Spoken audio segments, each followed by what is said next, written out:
Welcome, everybody, to this week's episode. We really appreciate you joining us. This podcast really shows us how we can all learn, live, and thrive off of each other. By sharing our knowledge through our conversations, we will impart some knowledge whilst learning ourselves how to progress even further. Here is your host.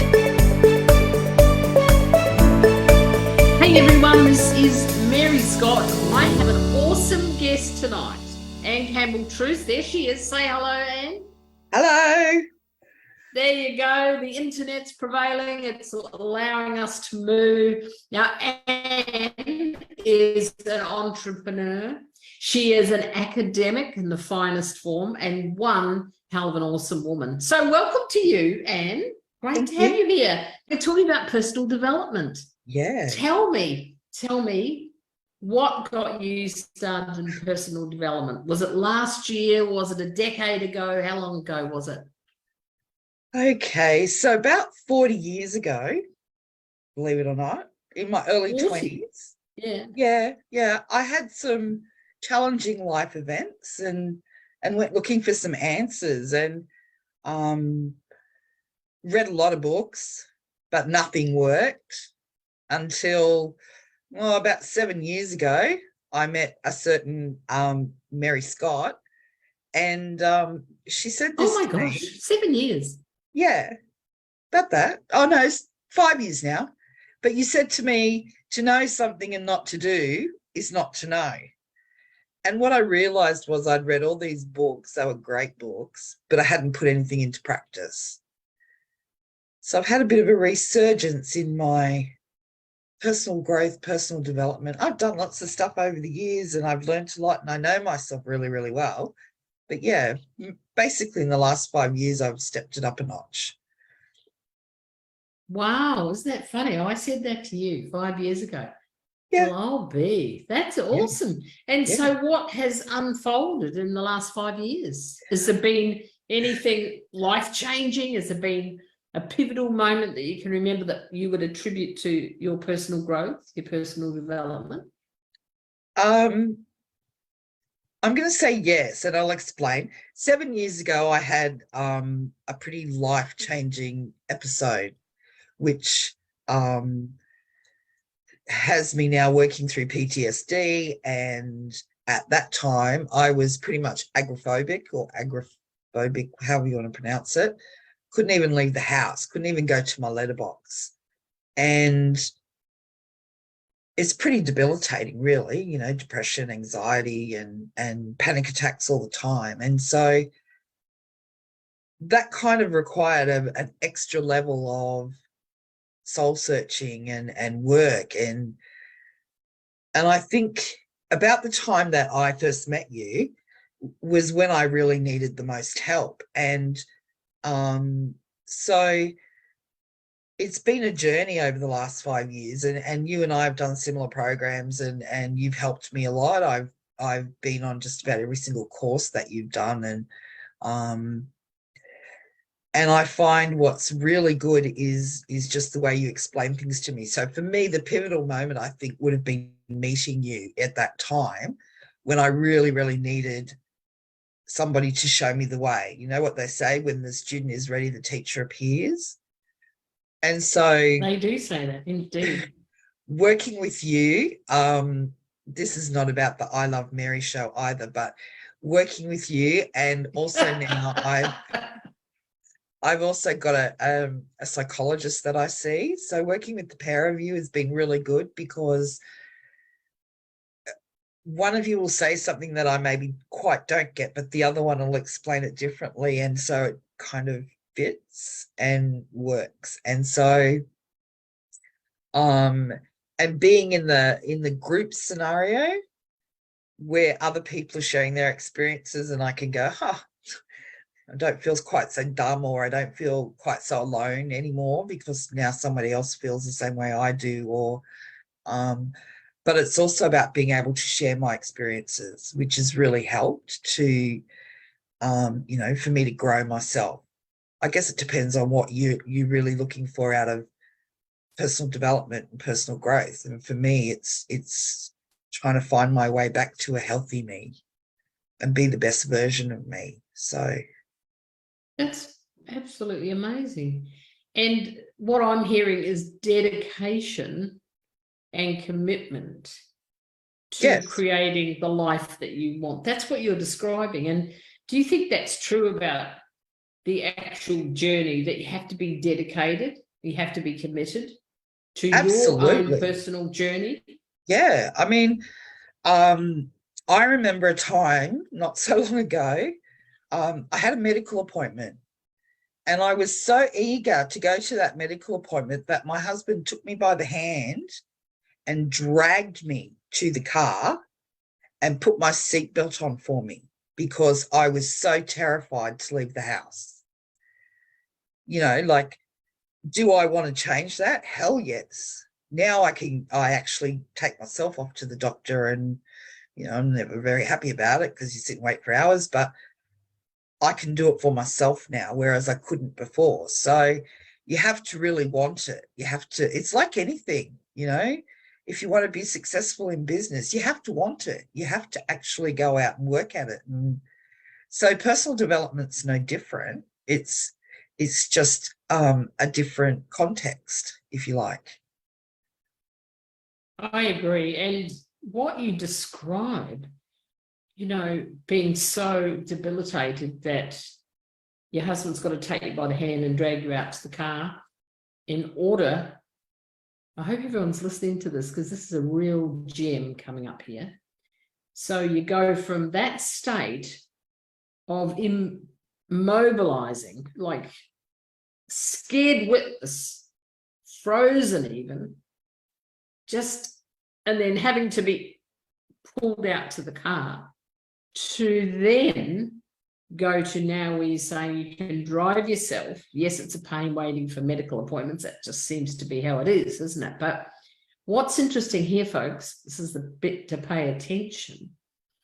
We get contrasts, and this is a dramatic contrast that Anne is so graciously sharing with us here, because I know there's probably a lot more people out there that are not so well-rounded as Anne and can come here and alive.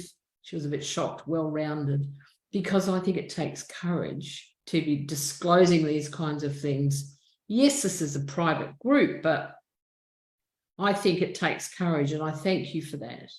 And it's a privilege. If you're listening to this, this is a privilege. But think about the contrast of being totally immobile to being able to take yourself in the car, I'm assuming, or on public transport where you couldn't do that. What does that mean to you? It's huge, because where we live now is semi-rural.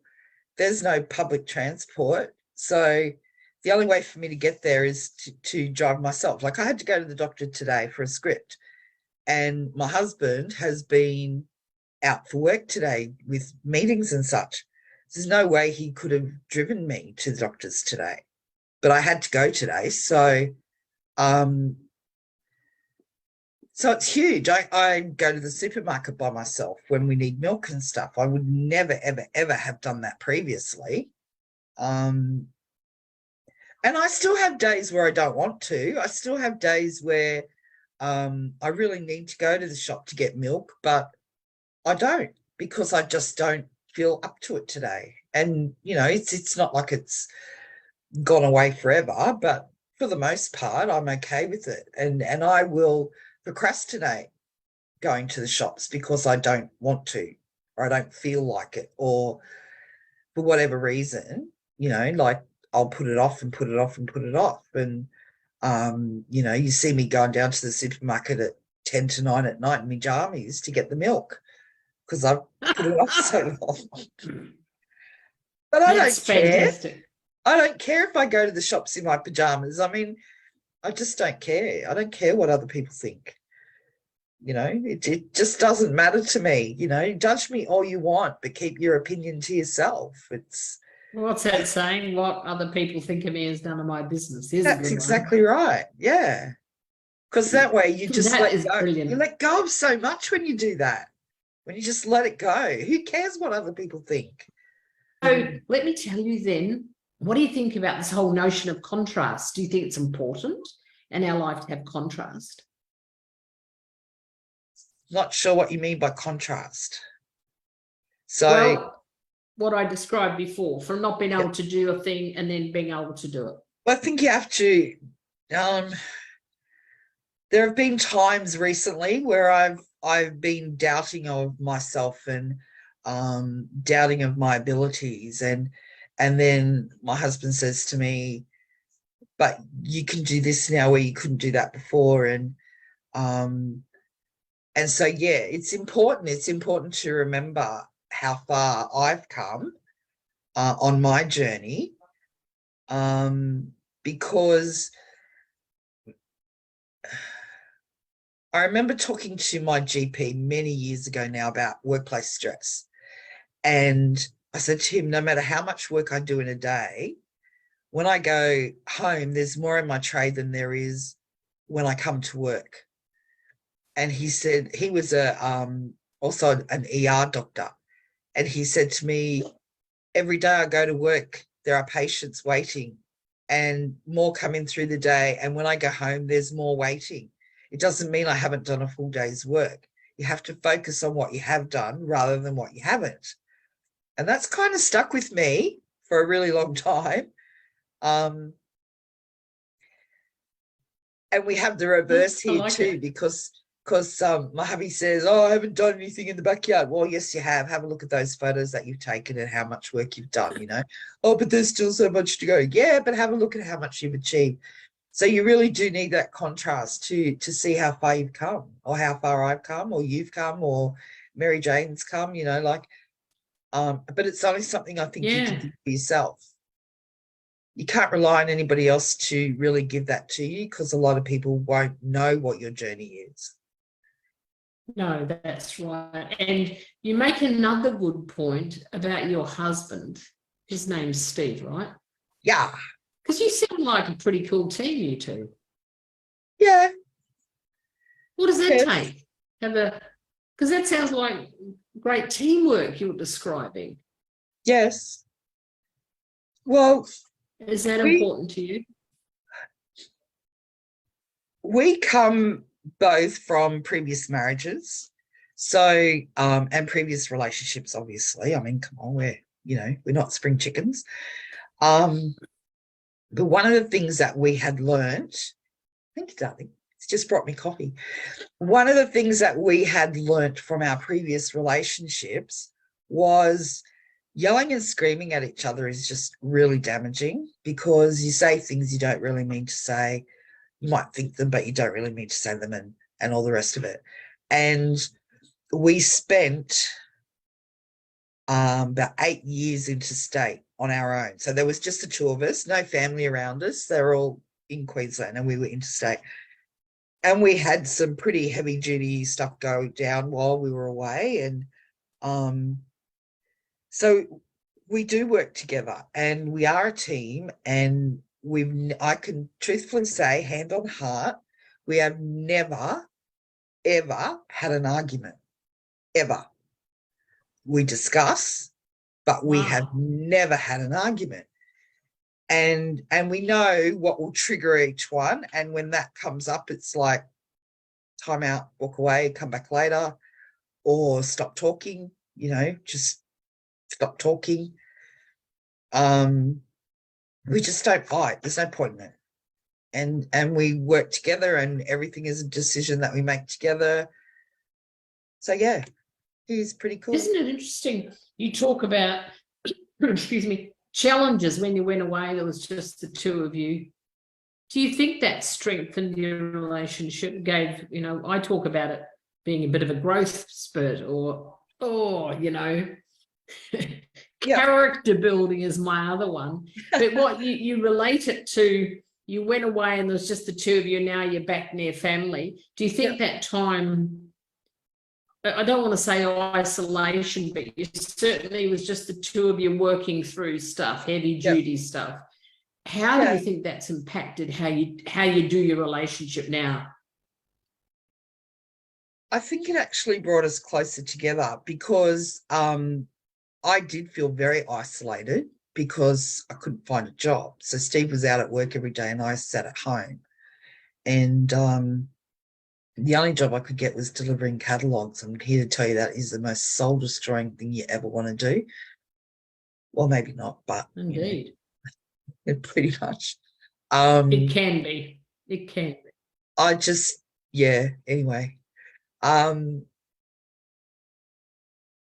So then I had some pretty major medical issues, and I'd just gotten over those when Steve's dad had some pretty heavy duty medical issues, and he was in Queensland and we were in Victoria. So we had to work together to get through it all because there wasn't anybody else around. Family and friends can be as supportive as they want over the phone, but it's not the same thing as physically being there. And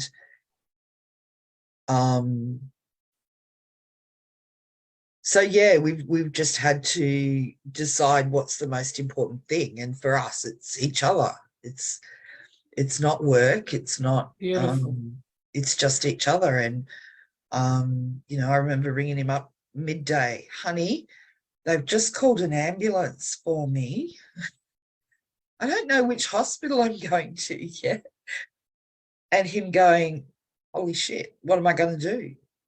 It just, that's just the way it was. So, but we're a team. And he says that to me all the time. We're a team. We work together and we make decisions together. That is brilliant. That is absolutely fabulous. And how much do you think this personal development journey has enabled you to work together more or not? I think because he's been on that journey with me and he learns by osmosis and, he's done some personal development work himself and we talk about it, and I think it's led us to understand each other more. Like I freely, openly, honestly say to people that my husband is anal retentive, and he is, and we laugh about it. Well, I know that. I've known that since the very first day I met him. And what I mean by that is he's, probably obsessive compulsive to some degree. Classic example of my husband is we moved into this house. He got the tape measure out and measured the wall so he could put the bed dead in the middle of it. That's my husband. I love him anyway. That's called thorough. That's right. Yeah. It's one of his quirks, but I've got them too. So, and we quite often say to each other, I don't know why you love me and why you're still with me, because I'm a bit of a moron, but it just is, and it just works, and we just move on. I don't know what else to say about it. I love what you say. I love what you say about it. You know what's important, and it's each other. It's not money. It's not material things. It's understanding and being there for each other, which is really huge. So I want to ask you something, because I mentioned you're an academic.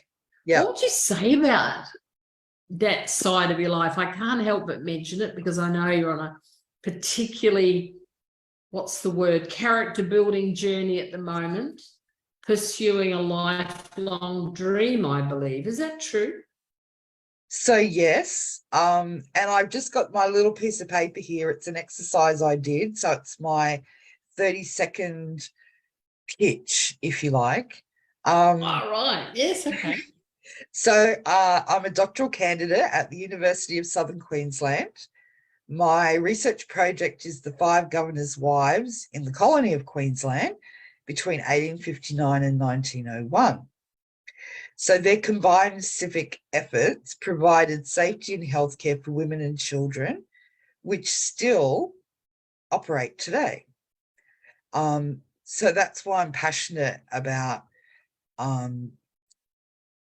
giving these ladies a voice in the academic and the historical world of writing, because Royal Women's, Princess Alexandra, or for people in Brisbane anyway, you'll know what I'm talking about.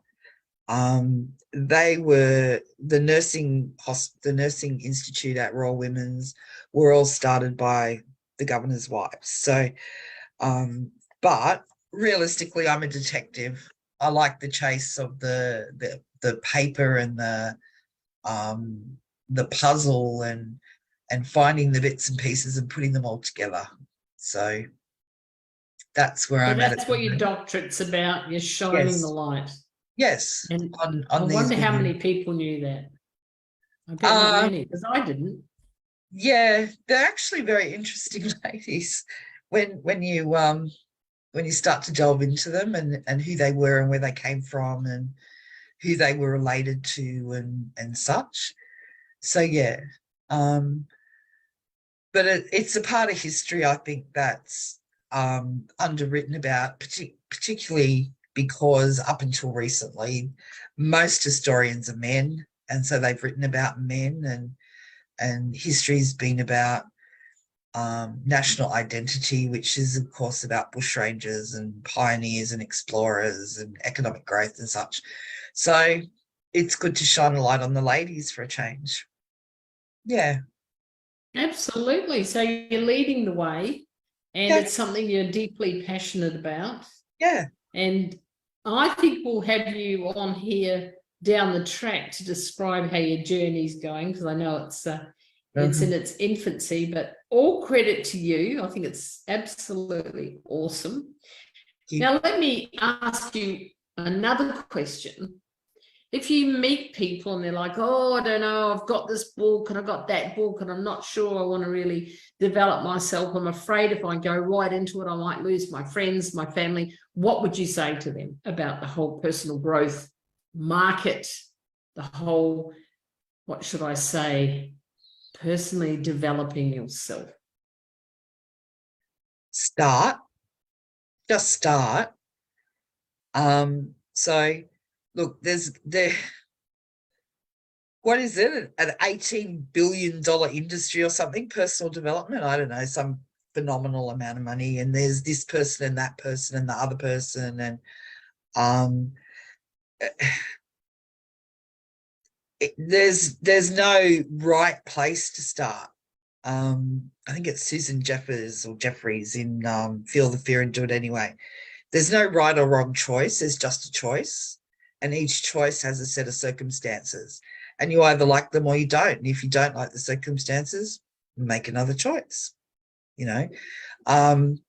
So there's multiple ways to get involved with personal development, and lots of different people to listen to. And I know, I think, is it Bob Proctor, I think, is someone that you've read a lot of.